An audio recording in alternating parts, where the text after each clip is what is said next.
Welcome, and thank you for tuning in. If you enjoy this video, we invite those of you who haven't yet done so, to like, comment, share, subscribe, and click the notification icon, to be notified when the next one is uploaded. We appreciate all comments, whether positive or negative, because it is very important to ventilate both sides of any issue. All we ask is that you observe the YouTube community guidelines. We'd like to urge those of you who haven't yet done so, to sign our online petition for an inquiry into the BBC and Channel 4's coverage of Lewis Hamilton and Abu Dhabi. A link has been provided in the description. If you are on X, then please repost our tweet. Thank you. Well, ladies and gentlemen, we know that Toto Wolff has been spiraling since he was informed about Lewis Hamilton's multimillion-dollar transfer to Ferrari, but we take absolutely no joy in finding out that he has recently gone into ER. We watched in astonishment, as his carefully constructed nice guy image collapsed within hours of the end of the 2021 season in Abu Dhabi. From him limply raging at Michael Masi over the radio, to wildly raging at the freak-off party he hosted a few hours later. Since then, he has been bobbing up and down emotionally, like a Toto on a yo-yo. From wildly raging at the FIA when he threatened them with litigation for opening an investigation into his wife, to limply raging at the Moon after they closed their investigation, and the French prosecutor dismissed the complaint filed by his wife. From wildly raging about the whistleblower and threatening him or her with prosecution, to limply raging at the Moon after the police advised that there was no case for them to investigate, and the high-powered private investigators that he claimed to have employed melted into the sun. I mean, you can see the pattern here. He has been flaring up and raging so frequently since Abu Dhabi, that one cannot be surprised that it has taken a toll on him. The seemingly unflappable record-breaking team principal, pre-Abu Dhabi, has transformed into the unstable wreck, who erupts into overdramatized rage, threatening fire and brimstone for public consumption, and then quietly melting away when the lights are off. To all intents and purposes, this appears to be a sheep, fixated with howling at the Moon, as if he were a wolf. Incidentally, it is coming up to the anniversary of the Las Vegas GP, where Toto memorably howled at the Moon when he flew into an epic rage in defense of Liberty Media. On that occasion, he raged at the media for criticizing Liberty Media, after poor Carlos had suffered a terrible accident when a loose manhole popped up during free practice. Now, why a Mercedes team principal would fly into a rage to defend Liberty Media in an incident involving a Ferrari driver is beyond our comprehension, apart from maybe he was putting on a show for the cameras, as he is wont to do nowadays. At the very least, one would have thought that rivalries aside, the accident could have happened to any of the drivers, so Toto should be on the side of the drivers and the teams, like everybody else.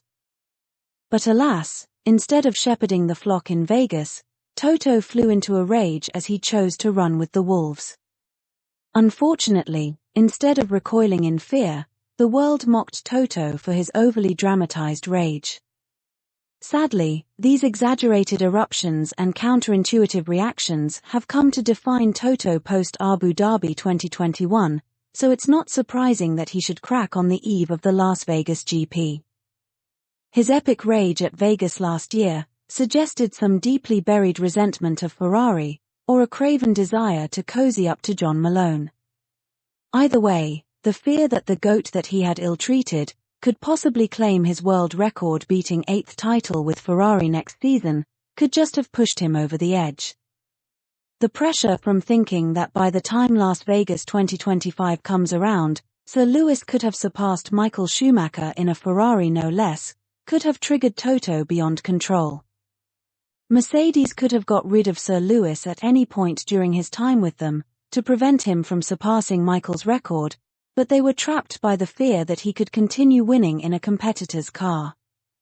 This really is the nub of the dilemma that has driven Toto and Mercedes to despair, and explains why he is conflicted by his reluctance to rid himself of Sir Lewis early, despite the pain that the GOAT purportedly causes him. It is not news that Toto is known to derive pleasure from pain. This knowledge has been memorialized in the legend about the wife of the German missionary priest, who by an amazing coincidence was called Toto. As the legend goes, while on a mission in Africa, Toto had cause to consult a native doctor, and her treatment required an insertion. The legend has it that after the initial insertion, the transcript of the discussion between Toto and the native doctor went something like this. Please note that the native doctor spoke in Pidgin, a grammatically simplified form of English. Native doctor asked Toto, "Ide pain you?" Toto, wincing painfully, replied, "Yes." Native doctor, "Make I remove 'em?" Toto replied with a long and drawn-out cry of, "No." For those who may not have heard this legend, which is very popular in those parts of Africa, known to have been visited by German missionaries, the moral of the story is that sometimes Totos are prone to tolerating pain because of the pleasure they derive from it. In the case of Toto, who has long been pained by Sir Lewis sticking it to him, as he pushed up beyond Schumacher's flag, the pleasure he was deriving from the encounter was such that when he finally got the opportunity to end his pain, he declined. When Sir Lewis offered to withdraw early and end Toto and Mercedes's pain, one would have thought they would have jumped at the opportunity. But like the legend Toto, the bell-end Toto did not want the pain to stop early. Now, why did Toto and Mercedes not jump at the opportunity to replace Sir Lewis with Kimi for the last 3 races of the season? Toto's desperation to keep the GOAT for the last 3 races does not accord with his latest shelf-life dig, but it points to the internal conflict with Sir Lewis that ended up sending him to ER. The conflict between balancing his expectation for Sir Lewis's shelf life against the fear that the GOAT may last just long enough to surpass Schumacher's 7 titles, has caused Toto to fly into an epic rage. How else can you explain the shelf life comment? How else can you explain how Toto did not realize how badly damaged he would have been by those comments? A simple review of the social media backlash shows how badly Toto has damaged himself even further by his epic rage. The interview in which he made the comment about shelf life reminded us of several instances since Abu Dhabi that portrayed him as the quintessential naked emperor. For example, his recorded message talking about the pain he was in after his freak-off party in Abu Dhabi. Or, when he deflected Crashtappen and Doris Clash comparisons with 2021. Or, when he called those of us accusing him of sabotaging Sir Lewis, brainless. Or, when the freak-off party animal from Abu Dhabi was surprised that the Ferrari-bound GOAT was in a good mood with all the doom and gloom at Mercedes. Or, you get the picture. Whenever Toto is interviewed, the subject matter is invariably Sir Lewis, but he just can't stop himself from going into epic rage, while pretending that he's making astute observations. But if Toto thinks that making such an astute observation about a man that he has described as a friend, and worked with for 12 seasons, in the longest and most successful partnership in Formula One, does not reveal him to be nothing other than a bitter, malicious, spiteful, nasty, and evil-spirited man, then he's really saying something about himself and the people he surrounds himself with.